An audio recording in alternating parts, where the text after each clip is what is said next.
Saudara-saudari terkasih dalam Kristus, hari ini Jumat 6 September 2024 dalam pekan biasa ke-22 tahun B. Bacaan dibawakan oleh Mary Melinda, Mazmur dilantunkan oleh Agustinus Ronald, dan renungan ditulis oleh Robertus Suparjo. Selamat menekuni Sabda Allah. Mari kita semakin mengasihi, semakin peduli, semakin bersaksi.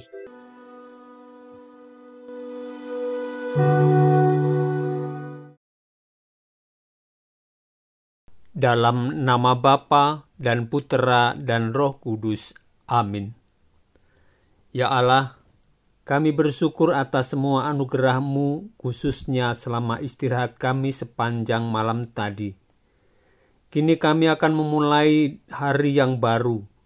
Kami mohon dengan rendah hati, limpahkanlah rahmat-Mu kepada kami, dan doronglah kami selalu menjalankan perintah-Mu.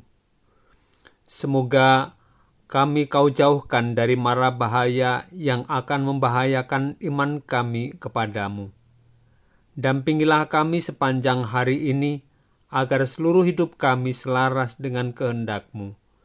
Demi Yesus Kristus Putra-Mu dan pengantara kami, yang hidup dan berkuasa bersama Engkau dalam persekutuan Roh Kudus sepanjang segala masa.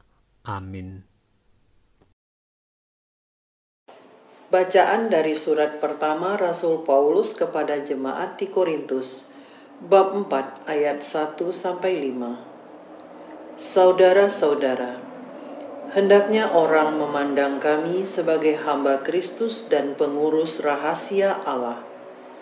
Yang dituntut dari pengurus yang demikian ialah bahwa mereka nyata-nyata dapat dipercayai. Bagiku sedikit sekali artinya, entah aku dihakimi oleh kalian, entah oleh suatu pengadilan manusia. Malahan aku sendiri tidak menghakimi diriku.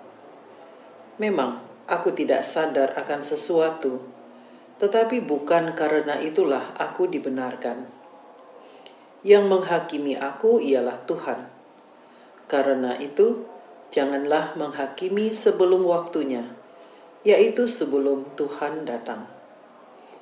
Dialah yang akan menerangi juga apa yang tersembunyi dalam kegelapan. Dialah pula yang akan memperlihatkan apa yang direncanakan dalam hati.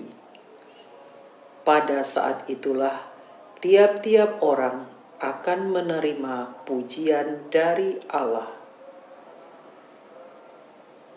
Demikianlah sabda Tuhan.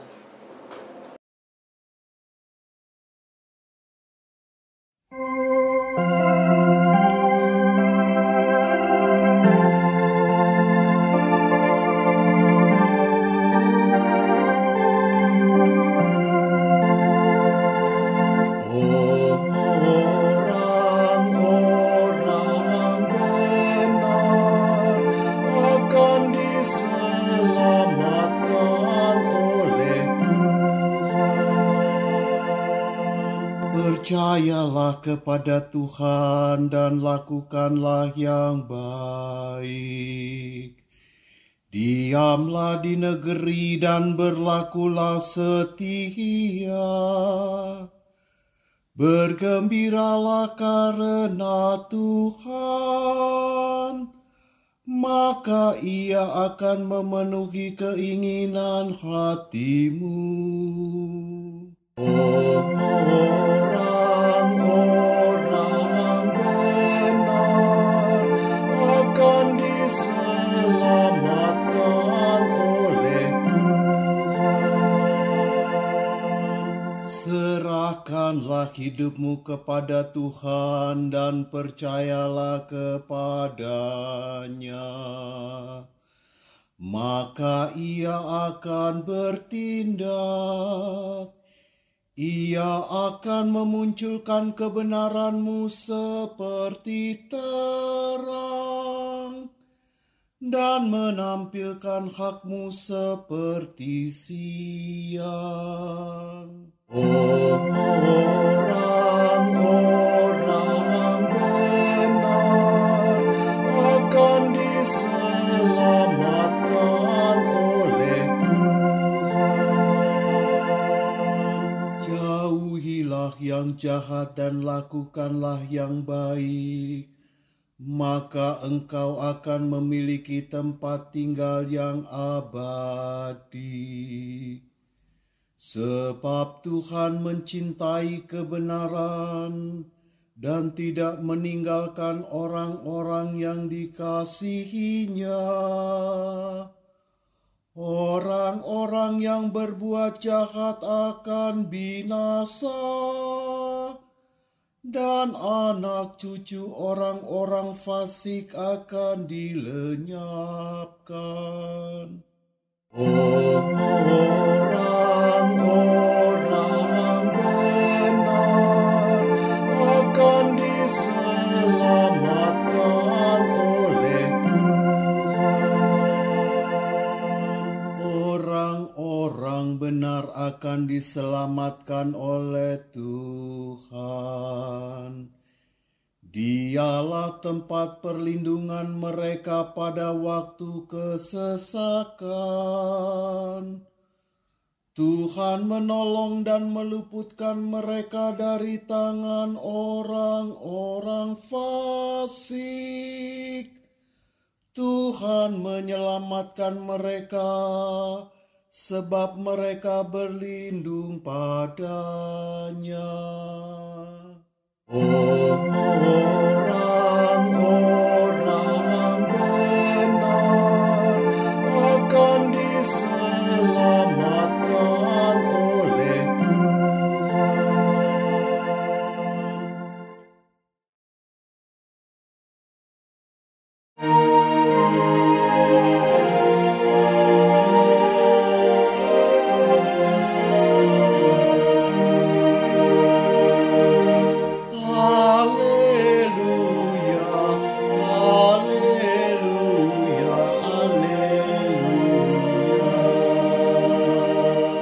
Aku ini cahaya dunia, sabda Tuhan. Yang mengikuti aku hidup dalam cahaya. Haleluya, haleluya, haleluya.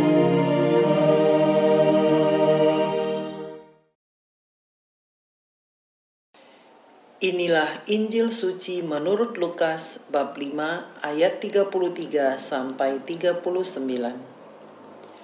Sekali peristiwa, orang-orang Farisi dan ahli-ahli Taurat berkata kepada Yesus, "Murid-murid Yohanes sering berpuasa dan sembahyang.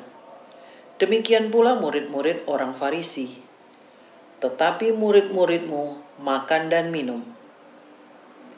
Yesus menjawab, "Dapatkah sahabat mempelai disuruh berpuasa selagi mempelai itu bersama mereka? Tetapi akan datang waktunya mempelai diambil dari mereka. Pada waktu itulah mereka akan berpuasa." Yesus mengatakan juga suatu perumpamaan kepada mereka.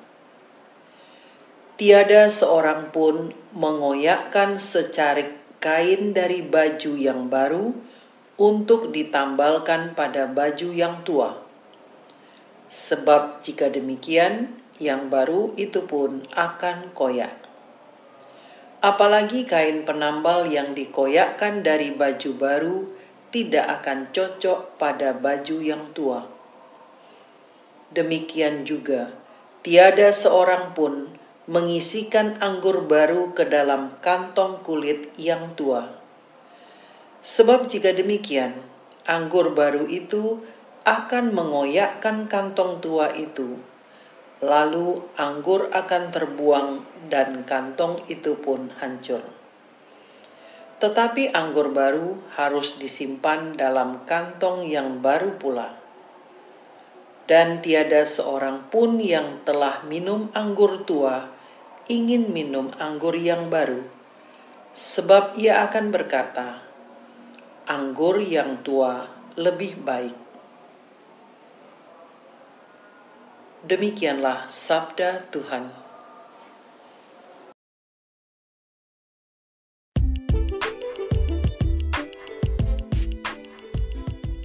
Puasa berarti proses transformasi diri. Renungan dibawakan oleh Robertus Suparjo.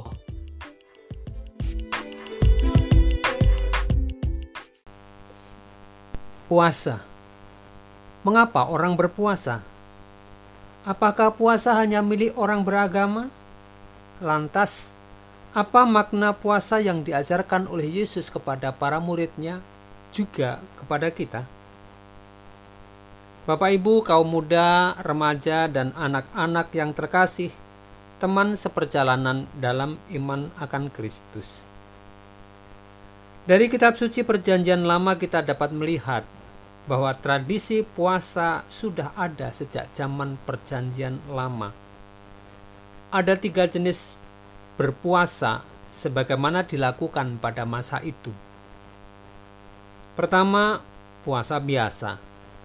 Puasa berpantang untuk semua makanan, tetapi tidak dengan berpantang air yang dilakukan beberapa hari. Kita dapat melihat bagaimana Daud melakukan puasa itu.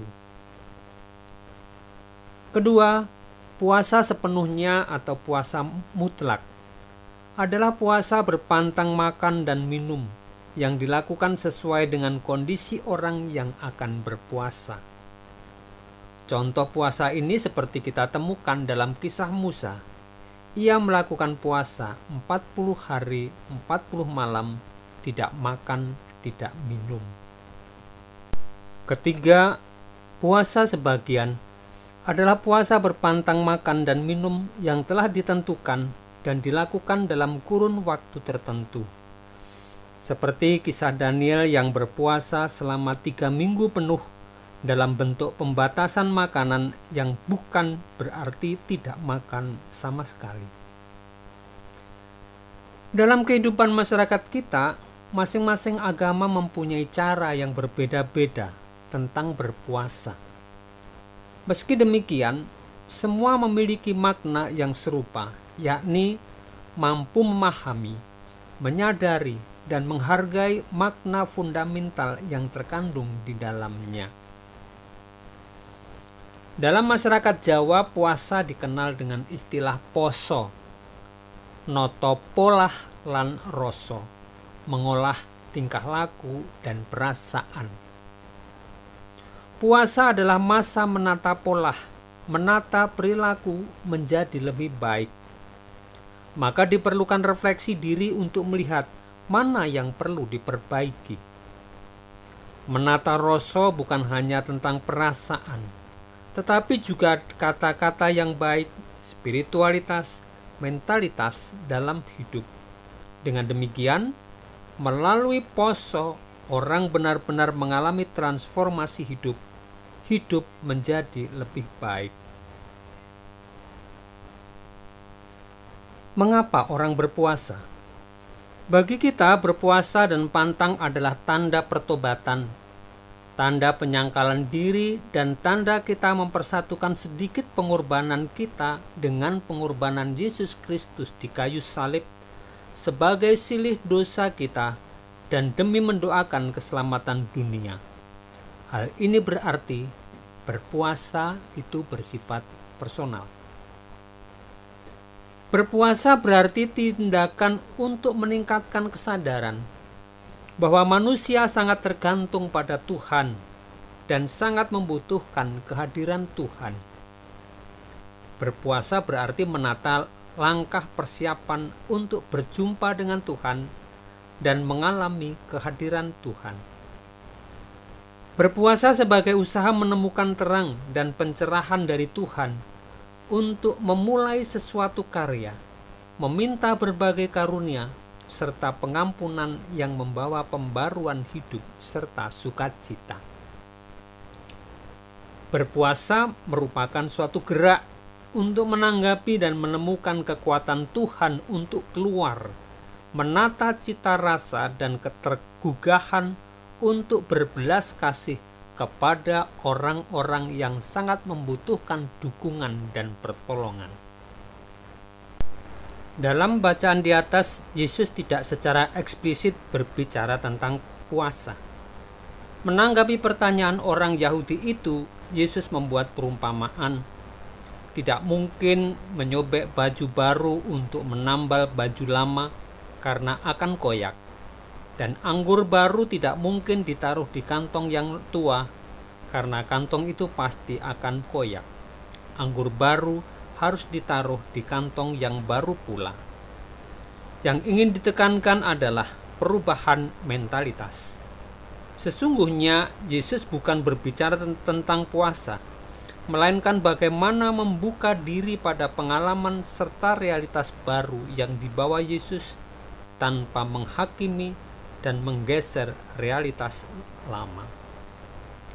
Puasa bukan suatu kewajiban yang dijalankan sekedar ritual, apalagi untuk dipertontonkan kepada orang lain. Ada banyak orang mempolitisir puasa demi keuntungan duniawi.